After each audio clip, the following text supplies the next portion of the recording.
As a driven dentist, you see the world differently. Where some see scarcity, you see abundance. When others want to give up, you keep going. You're building an amazing life of significance. That means you can't rely on ordinary advice from ordinary advisors to get to your goals. You want advice that's going to help maximize your net worth so you can take even better care of the people you love, the causes you care about, and make your dent in the universe. But the fact is, this advice remains hidden because relatively few professionals are well versed in them, and the extremely affluent don't care to let you know about them. Join us as we pull back the curtain to reveal the often hidden advice and strategies used by today's most successful individuals and families. Welcome to Dental Wealth Nation. Here's your host, Tim McNeely.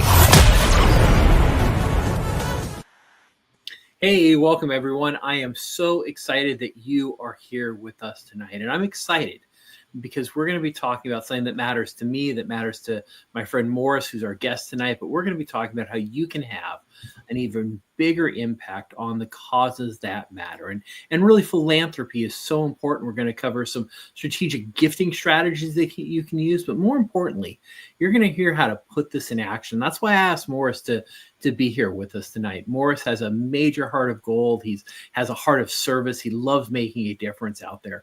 And I know you're going to learn so much just by listening to him and his heart and the good that he's doing in the world. And it's my hope that it inspires you too. Morris, welcome to the show.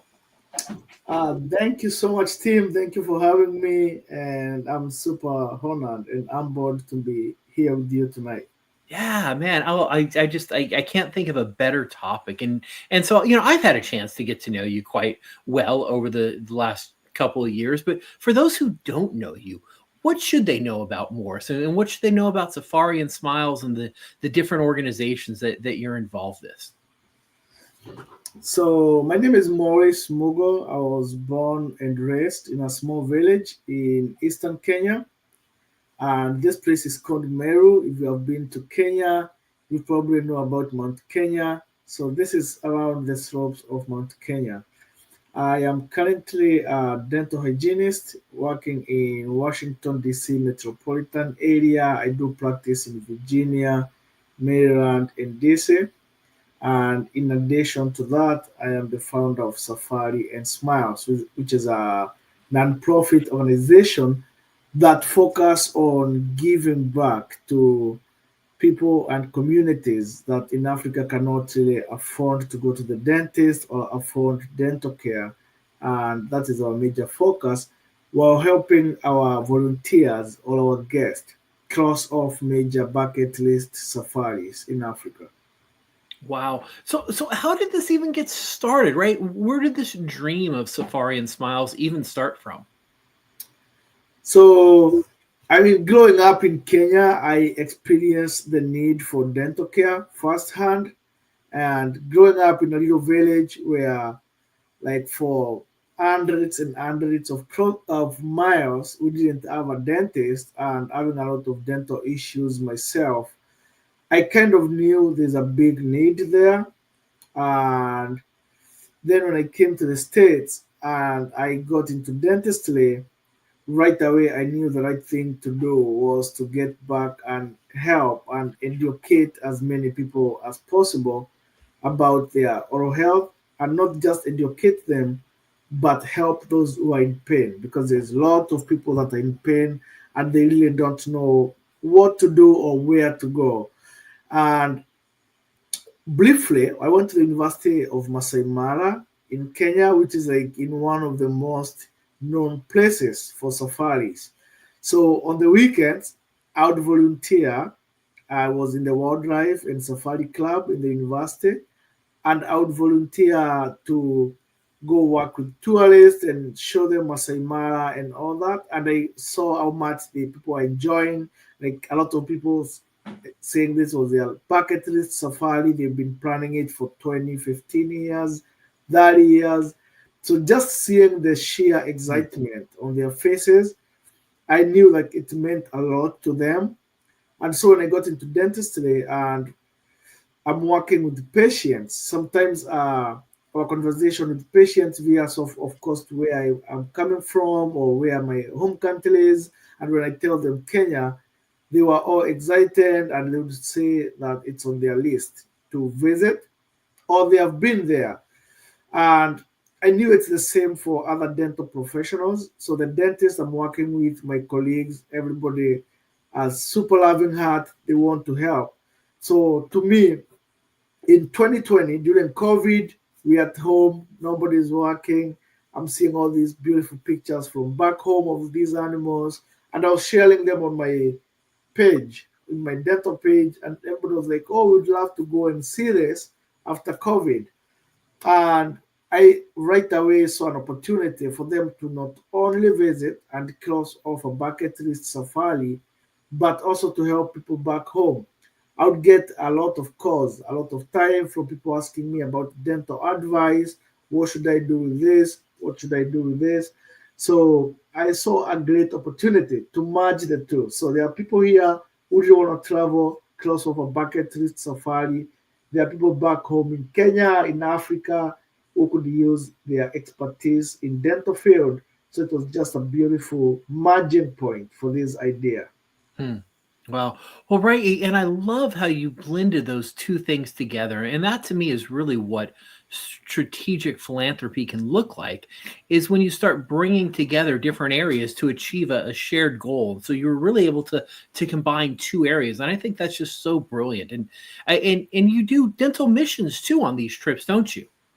Yes. So one actually of our major focus is on dental missions. And in running dental missions, we are not only volunteering our time and our expertise, but we no- typically we normally go to orphanages. So just a little background, little story.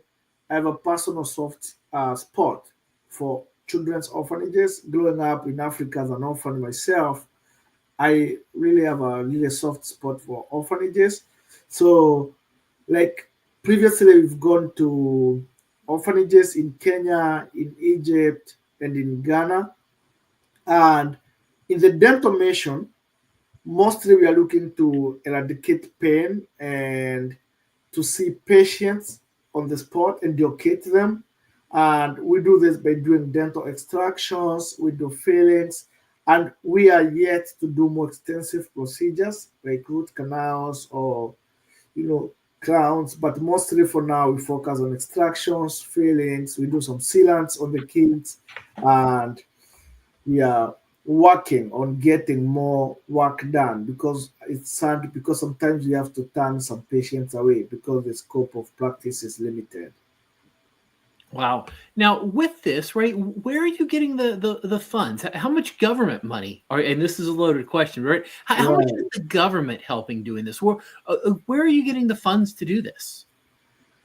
So here's the thing, Tim. Mostly we are self-funded. We are getting these funds from people who pay for the safari.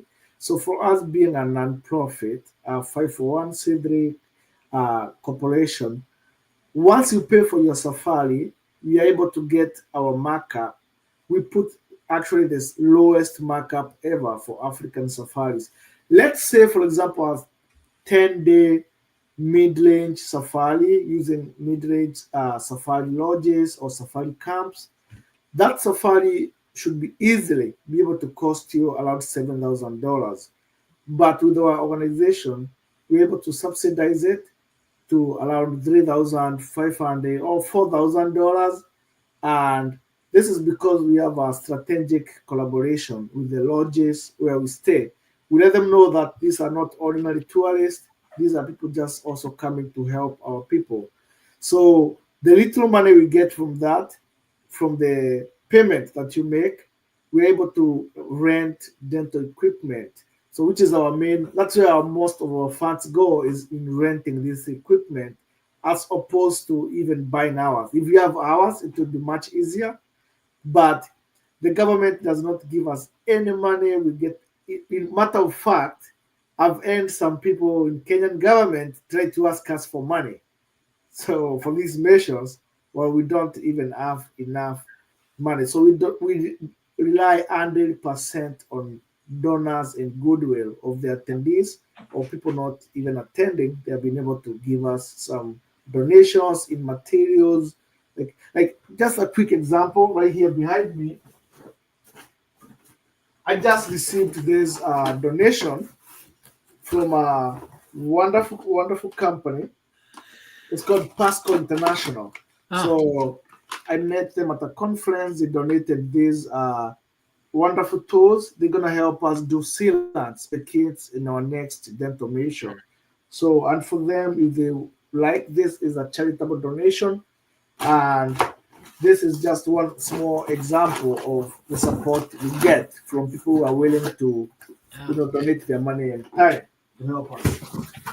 and like I said, that was a a loaded question, because I wanted to get to this real quick. And right, what is the real impact of giving? Because this is what we're talking about tonight, right? Strategic philanthropy and how to magnify charitable gifting. And it's interesting because when we actually look at the statistics, and this comes from the National Philanthropic Trust, they study charitable organizations. They find out 64% of gifts come from individual donors, and 26% come from large foundations or donor advised funds. But by and large, 64% of the difference and the money that's being given to support organizations, to support what you're doing, to support so many other great causes, 64% of that money comes from the individual donors. And I share that with all of our listeners because you actually make more of a difference than what you know. Organizations out there absolutely depend on you to function, to operate, and continue to make a difference. And so, right, vast majority of money doesn't come from large foundations. It really comes from individual gifts from donors out there. And so I just wanted to share that with everyone. And so, Morris, you're just doing so much, right? From orphanages to helping the kids to bringing people over. And so, what are some of the things that you're currently working on and in terms of some of the philanthropy? And you recently set up a 501(c)(3). What was that process like? So, Tim, to take you a step back, I like to, Yeah. I really like to put a rejoinder to what you just said, that 64% of donors come from individual people. So, for example, we've earned to set up GoFundMe before to get help from individual people. So, just wanted to say that most of our support actually comes from individual people, mostly dentists or people in dental care. Sometimes even people who are not in dentistry. So, and back to the question you just asked me. So, the reason we set up a 501(c) is because most of our donors, we want to be able to give them a value for their money as well. So, when they give to a charitable, when they give a charitable donation, we want to make sure that our generous donors are able to get their money back, whether when they claim their taxes, and we're still doing good. So the reason we became our 501(c)(3) is because we've earned a lot of supporters that were requesting for receipts for the donations, which is understandably the right thing to do because also you want to be on the right path with the IRS, and that is why we ended to set it up. So we went through legal Zoom. It took so long, and then we also had to go through through the state, make sure our filing was done correctly. That way, our clients and our donors are not in trouble with the taxman. Mm-hmm. What would you tell anyone who's thinking about going down that same road as you've gone down? So I highly encourage them because the difference that we do when you get a 501(c)(3), you're able to attract more donors, and also people feel more confident when giving you. I can tell you, I have seen a big change since we got our 501(c)(3).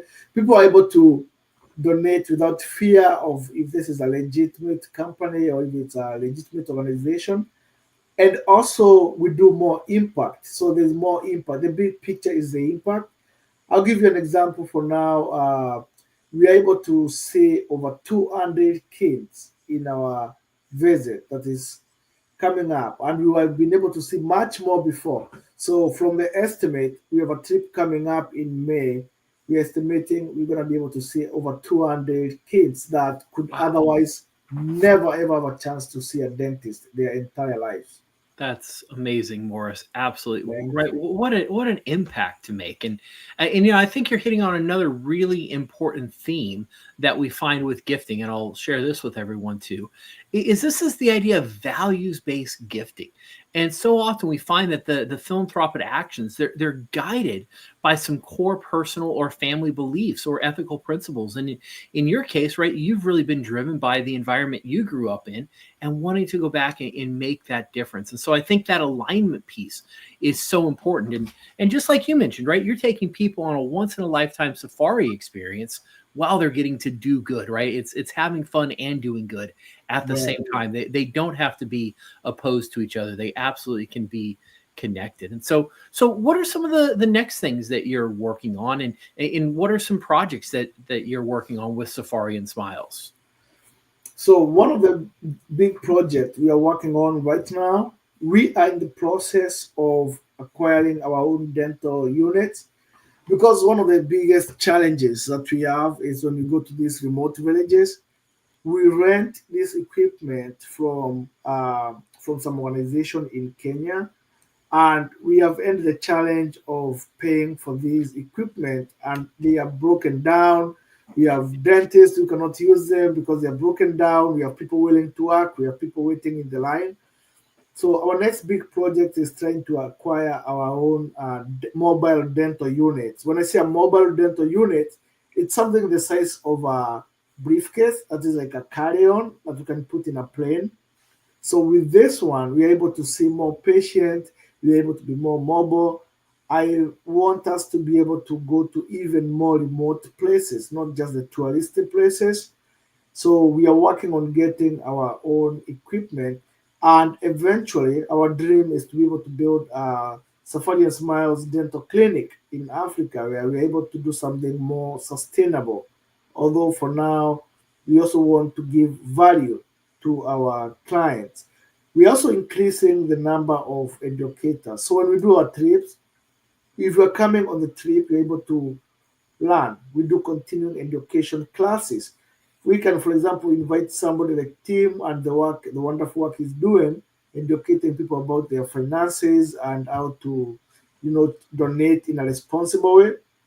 We're able to bring on speakers like you, and we're able to educate the people. So not only are they traveling, not only are they helping and having a great adventure, you also come back with a CE certificate, which is a great way to get new knowledge and learn.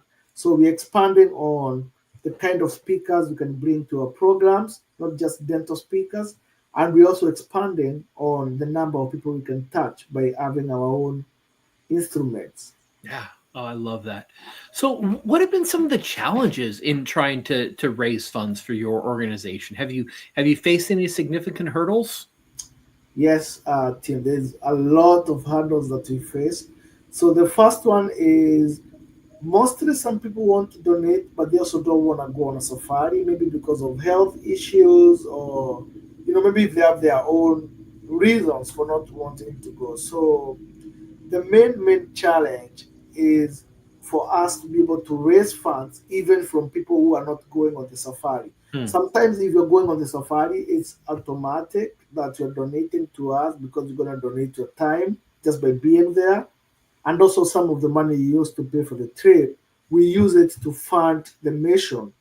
Mhm. So the biggest challenge has been to reach people that are not interested in the safari, but they wanna support the nation. So that's our main challenge right now. And we've actually created a donation button on our there's a link for donation on our website, safariandsmiles.com, for those people who want to maybe contribute to our fund for buying these instruments. Excellent. Well, no, that's such a good thing to mention because right, we do encounter struggles, and some people just aren't sure if their gifting strategy is really aligned. And I'll share this for everyone too. I think this is so powerful. This is the idea of stress testing your charitable gifting strategies, and stress testing is something that family offices, which are the structures the super rich use to manage their financial affairs, they're always looking at this stress testing process of who are we giving to. Are we doing it in a way that makes sense? And are they doing the gifting in a way that maximizes their tax deductions and making sure they're taking advantage of all the strategies that are out there? And if you're considering donating to organizations or you want to magnify your charitable gifting, this stress testing process can be really, really powerful. So how do you do a stress test? Well, you start with a projected budget. You look at your values and principles of the organizations that you want to help. And then you look at what are the current gifting vehicles and how are you supporting those organizations. From there, you start with a charitable mission statement for your family. This is something I believe every family should have, is put together a charitable mission statement of what kind of organizations do you as a family really believe in? What do you want to support? And then that way, that helps guide your gifting so that you can be more strategic. From there, once you've got your goals, once you know what you're doing as a family, you can evaluate the alignment and you can make sure that you're taking advantage of everything that's out there. And this is something everyone listening tonight can do. You can analyze, what does your charitable gifting program look like? Because the more you do that, the more you can support organizations like what Morris has and the bigger difference you can have.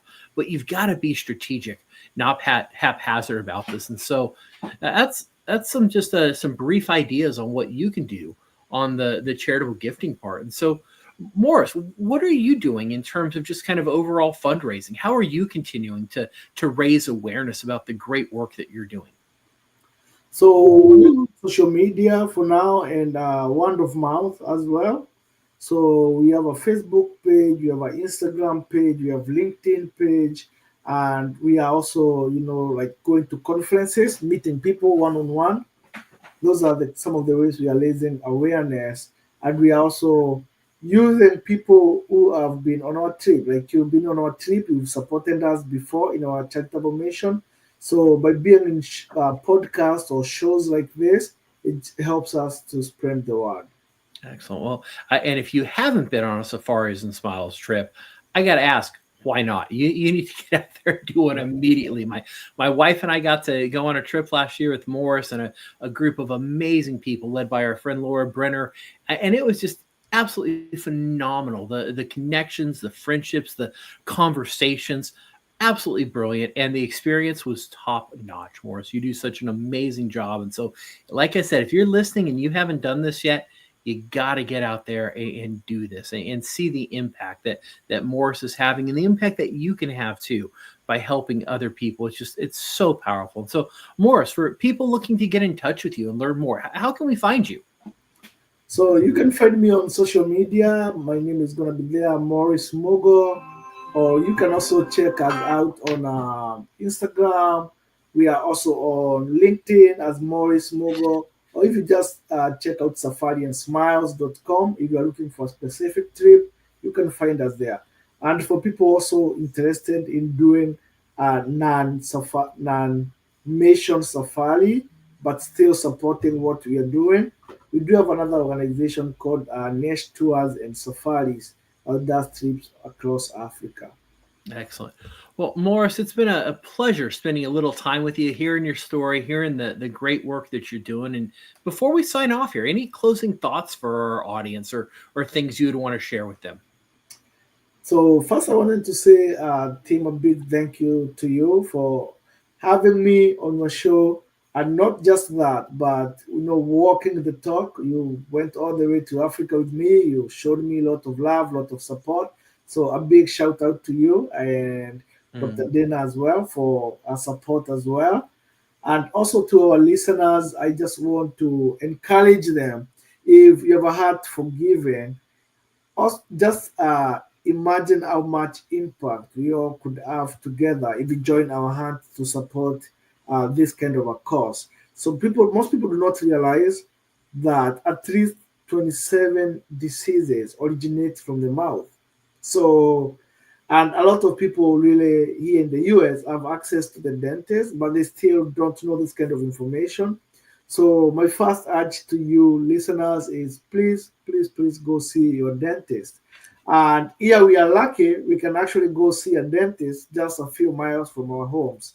So in Africa, it's a little bit different. Sometimes we have seen patients walking for days, walking for 2, 3 days, coming to see us where we are gonna maybe give them toothpaste, toothbrush, and educate them.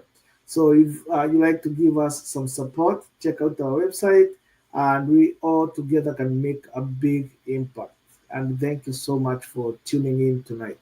Excellent. Well, hey, Morris, once again, thank you for the work that you're doing and making a difference. Because, right, as business owners, sometimes it's hard to do that. And I kind of put business owners in three categories. There's the business owners and entrepreneurs that support organizations like yours. There's the ones who actually do the work. And then there's the ones who are just lazy and don't care. And so I want everyone to either be a giver or a goer, and sometimes combining both of them. But I don't want you to not be making a difference. So I want to encourage everyone out there, right? Find out what you're passionate about and realize your gift, you're just a little bit of money, can have a tremendous impact. And you've just heard the tip of the iceberg of what Morris is doing. We could literally talk for days, and he could tell you story after story about the impact that he's having over there, and you can be a part of that. So, Morris, once again, thanks for changing the world and making it a better place. All right. Thank you for having me tonight. Yeah, absolutely. And we'll see you all here soon on the Dental Wealth Nation Show. You've been listening to Dental Wealth Nation. We hope you've gotten some useful and practical information from the show. Join us next time as we pull back the curtain to reveal the often hidden advice and strategies used by today's most successful individuals and families, and help maximize your net worth so you can take even better care of the people you love. Till next time, make sure to hit the website at dentalwealthnation.com.